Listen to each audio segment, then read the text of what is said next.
প্রত্যেক মানুষ নিজের জীবনে হীরক তথা হীরে এবং দর্পণ এই দুই দেখেছেন।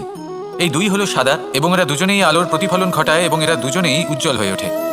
আপনি হয়তো মনে মনে ভাবছেন যে এটা কি ধরনের তুলনা করছি, একটা হীরে তো রত্ন, তার মূল্য দর্পণের থেকে অনেক গুণ বেশি। কিন্তু হীরে থাকাতে দর্পণের মূল্য কিন্তু কোনো অংশে কমে যায় না, তাই না? মানুষ যখন হীরে নিজের হাতে নেয় তখন সবার আগে কি খোঁজে? দর্পণ, যাতে তার মধ্যে দিয়ে দেখে সে বুঝতে পারে যে সেই হীরে আদৌ তার শোভাবর্ধন করছে কিনা, তাকে ভালো দেখাচ্ছে কিনা, প্রসাধনের জন্য সেটা ব্যবহার করা ঠিক হবে কিনা। অর্থাৎ হীরের উপস্থিতিতে দর্পণের গুরুত্ব কম হলো না, দর্পণের কারণে হীরের মূল্য বোঝা গেল। আমাদের জীবনেও ঠিক এরকমই ঘটে। আপনারা যদি সংসারে নিজের আশেপাশে দেখেন, এমন অনেক মানুষ দেখতে পাবেন যারা নিজেদের ক্ষেত্রে মহান স্থানে পৌঁছেছেন, নিপুণ এবং শ্রেষ্ঠ হয়েছেন। আর তাদের মধ্যে আপনার নিজের মনে হয় যেন আপনি হলেন দর্পণ। নিজেকে ছোট মনে করবেন না, আপনার মূল্য কম হচ্ছে না, আপনার নিজস্ব মূল্য আছে।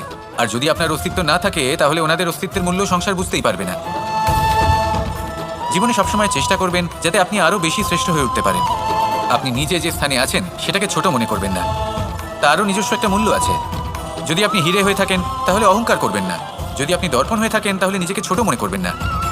আসুন আর আমার সাথে ভালোবেসে বলুন, রাধা রাধা।